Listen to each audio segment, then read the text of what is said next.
Hey friends, before we get started, I'd really appreciate it if you could subscribe, like, and leave a comment. It would help the video out a lot, and it's an easy thing for you to do but means a lot to us. Thanks in advance.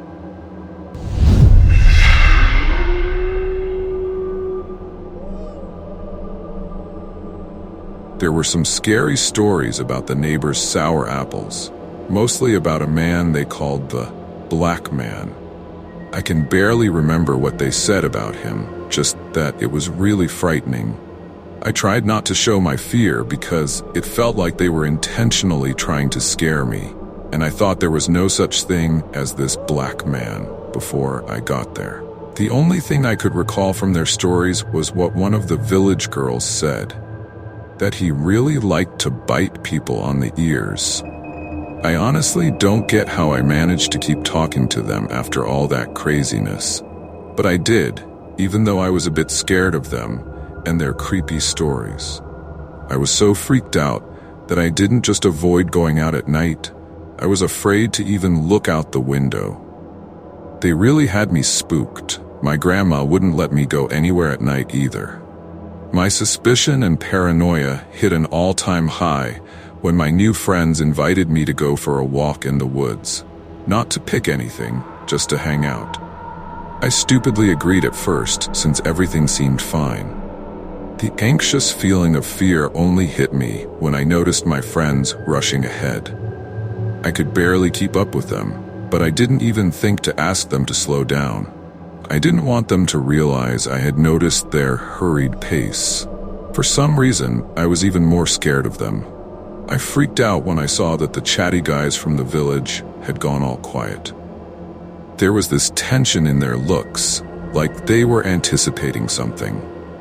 More than anything, I just wanted to stop noticing it all. I almost thought about running away, but there were a lot of kids who were faster and sneakier than me. A city girl, and I followed them until I spotted a clearing behind the rows of trees. But it wasn't the clearing that caught my attention. It was a tiny, run-down cottage sitting there. I didn't realize right away that it was a house because it was completely covered in black soot from having burned at some point. Then, one of the boys turned to me and said we should go inside. It had been abandoned for a long time, and they had built a fort in there, claiming it would be fun. But for some reason, I just knew it wouldn't be fun for me. The others turned around too, and that's where I was at. I saw something in them that I hadn't noticed before, something that wasn't there before. Those strange, watchful looks and their restless impatience. I really wanted to go home, and I was determined to make a heroic escape. But the guy who called me over was standing too close, so I had to be clever. I smiled at him with the most natural smile I could muster, told him to go ahead, and pretended I needed to get a pebble out of my sandal. As soon as he walked over to his friends, I took off in a flash. I figured that, like never before in my life, one of the guys started running with me, but then another one stopped him, saying he wouldn't get far. I didn't like that. His words scared me. On top of everything, I realized I had no idea where I was going. I was barely figuring it out by some broken branches and shelves as I kept running. From the sounds, it seemed like no one was chasing me. But I kept going until I was completely out of breath. My chest was aching so badly that I finally decided to walk for a bit, trying to be really quiet all of a sudden. A couple of meters to my right, I saw a guy sitting on a stump. At first, I wasn't sure if he was a person, but it looked like he was. He was wearing a tattered gray shirt with yellowish, dirty stains, and his hair was gray, just below his neck. I thought he might be some kind of grandpa, or maybe a forest ranger. I was really relieved to see him. Finally, an adult who could protect me from those creepy village kids in that burned-down house. The guy was sitting still, with his back to me, and I could only see his hands moving up and down, like he was carving something. The sound matched too, but I couldn't quite make it out. I was trying to figure out what to say, how to start, and how to explain why I was running away. I didn't even know why I was scared, but I asked, "What are you doing?" Without turning around, the person replied, "Just sitting here." That made me even more scared, more than before. His voice freaked me out. It wasn't really a man's voice. It sounded more like a woman's voice, maybe in her 50s, but raspy and half asleep. The way he spoke was almost sneering, and it felt like he didn't so much say the words as he whistled them out. It sounds silly and weird, but it's hard to describe. It was just like that. I suddenly thought of my grandfather's woods. I couldn't speak, so I took off running again. For the first time in my life, I didn't blame myself for being a coward, because that cowardice saved my life. I realized that as I ran, looking back at what was behind me, she definitely wasn't human.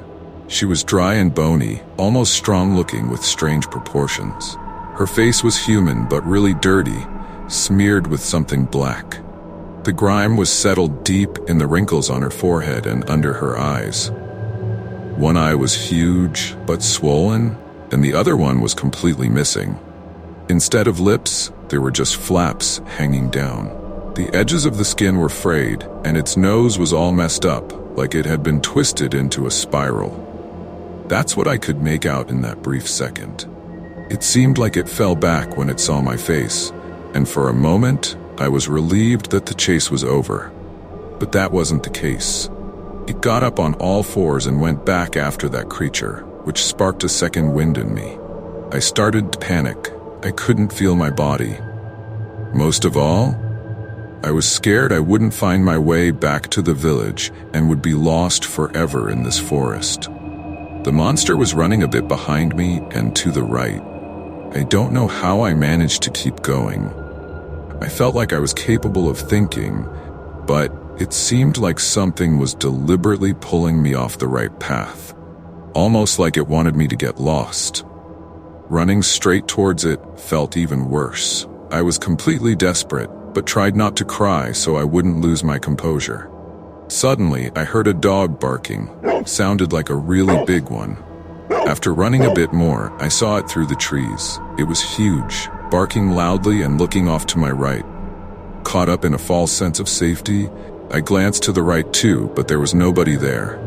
Still, I kept running. All I wanted was to get out of that cursed forest.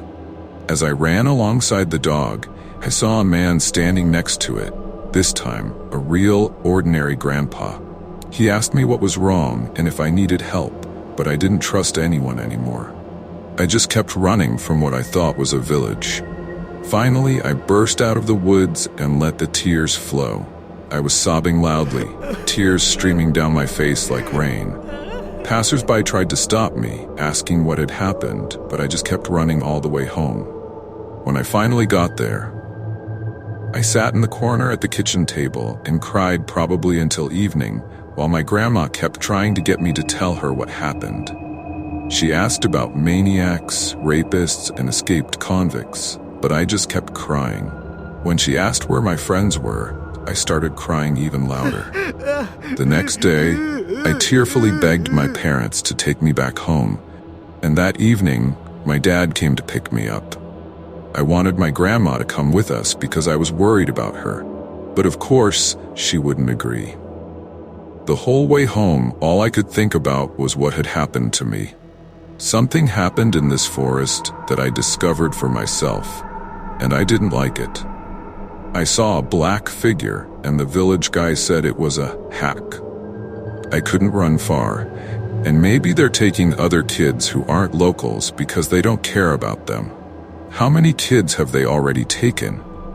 I haven't heard anything about missing kids from anyone. Maybe the whole village is keeping it a secret. But what about my grandma? They're just regular kids, not monsters. Maybe he's blackmailing them. So why were they all so excited about me getting caught? Later, I said that I was attacked by a dog in the woods, and I didn't say anything else or think about it for a long time. I just never went back to the woods again over the years.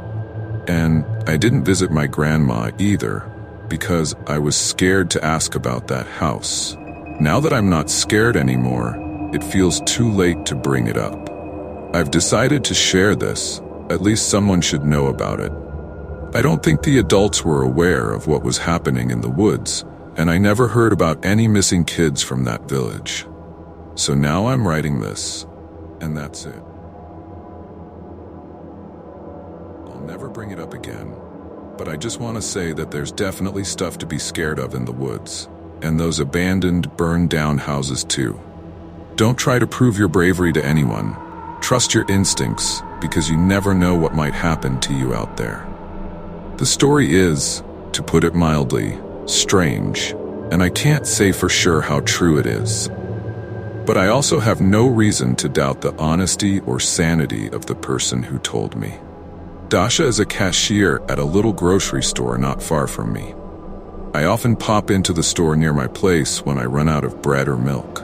Over time, I've gotten to know this sweet, smiley cashier, and if I have the time, we love to chat. One day after getting back from work, I realized I'd somehow lost my apartment keys. Of course, no one was home, so to kill some time until my husband came back, I decided to take a stroll to the store. Maybe I'd get lucky and it would be Dasha's shift. Luckily, it was. Dasha greeted me warmly and was happy to chat. It was Friday the 13th, too. I can't help but touch on some sensitive topics here, but I won't share the whole conversation, just a story that someone decided to tell me. I was 17 at the time, and my then future husband and I planned to escape to the countryside for the weekend where my grandma lived. We meant to leave while it was still light out, but unfortunately, we took forever to get ready and didn't hit the road until midnight. We made good time for most of the trip, but as soon as we turned off the main road onto a back road, things started to go sideways. Things were getting complicated because it had just rained, and our German car definitely didn't look like a tank, which, as we all know, can handle mud. But I'm practically a local. I've been spending every summer here since I was a kid, so I knew a shortcut that would really cut down our suffering. Long story short, after trying to drive down some random path, we completely got stuck. A couple of hours went by with us trying to get the car out, and then we just sat there for another hour or two, doing nothing. We were in the car smoking, and as it started to get a little light outside, I decided to head to the village for some backup. I didn't have a mobile back then. It was 15 years ago, and they weren't that popular. To make matters worse, my boyfriend forgot to top up his phone before we left, so his balance was 0. We had no other way to call for help. When my fiancé hesitated, I reassured him that this place was remote and no one came here except for the locals. Seriously, I wasn't showing off. That's just how it was. And if I had to, she was worried about running into a wild fox or some rabid dog on the way. After some back and forth, we decided I should go get help. It was about a 4-kilometer trek. There was a much shorter route through the woods that I knew well from when I was a kid, visiting my grandparents and exploring the area with my friends. But it wasn't light enough yet, and I hadn't been there in ages. So I was afraid I'd get lost. Still, I set off with determination. I was on the side of the road when suddenly, about 15 or 20 meters away, a figure appeared. Yeah, it really did just appear. Because looking back on it now, I realize that even in the dim light of morning on an empty road, you can spot a human silhouette or any movement from a distance. But at that moment, it didn't even cross my mind. A woman was slowly strolling along the edge of the road, and it seemed like she wasn't in a hurry at all. I quickened my pace to get closer to her, and in that same second, I confirmed it. The thought that struck me from the very beginning was that this girl looked familiar. It was Nastya, a young woman just like us, a summer visitor who came to the village every year and hung out there all summer with her husband and kids. Nastya kept walking, completely unfazed by the quiet around her and not reacting to my footsteps behind her at all. What was she doing on the road at this time?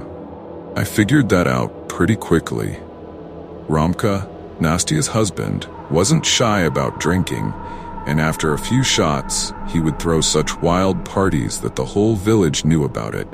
I was trying to help save his wife, but it looks like they had another fight. Nastya went out for a walk just to avoid seeing her husband. I called out to my neighbor, and she turned around and looked at me, surprisingly not at all shocked. Well, we do run into each other here every day at 5 in the morning. I asked her what brought her here, and Nastya sighed and waved her hand like, "Don't ask." So I figured it was definitely about Ramka. He's really messed things up for his wife. Without waiting for her to respond, I spilled everything about the stuck car and what happened. I'm heading to the village for help, and it's quicker through the woods. Suddenly, Nastya seemed all fired up, and I was a bit scared.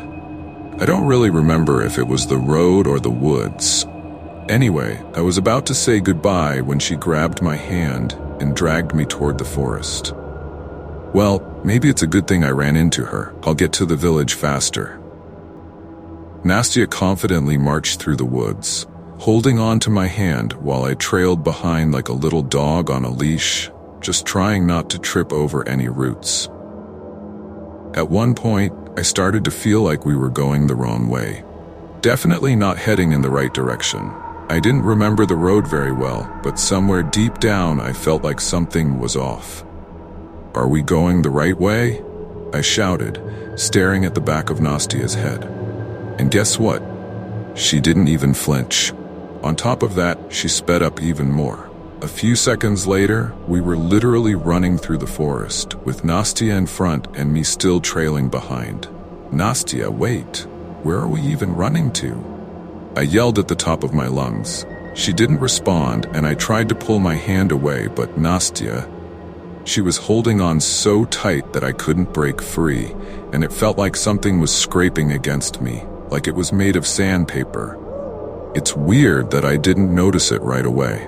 "Come on, just stop." I howled like a fire alarm, and then Nastya turned around. What I saw in that moment made me scream in terror. Instead of the young, pretty neighbor, an old hag was staring back at me. No, I'm not even exaggerating. It was light enough, and she was close enough for me to see clearly. I caught a glimpse of her face. She looked like a skinny, wrinkly baked apple and was really scary. Her eyes were wide open, and her lips twisted into a creepy smile as she stared at me. Nastya didn't slow down. We kept racing through the woods in some unknown direction. At one point, she loosened her grip, and I broke free, running as fast as I could. I didn't know if someone was actually chasing me, but it felt like Nastya was right behind me, ready to catch up any second. I ended up bursting out right into my grandma's village. Otherwise, it's pretty much a miracle. When I got home, my grandparents and parents were there to greet me. Turns out, they had come the day before. I couldn't even tell them what happened right away. I needed some time to process everything first. And you know what's funny? That girl Nastya from the village wasn't even around then. She's just a goofy girl who decided to have a third kid with her troublemaker while she was actually in the city on bed rest. So yeah, it's quite the story. Whether you believe it or not, that's up to you guys. If you enjoyed the spooky story, please give it a thumbs up. I really appreciate it, and I hope it's not too much hassle for you. Thanks.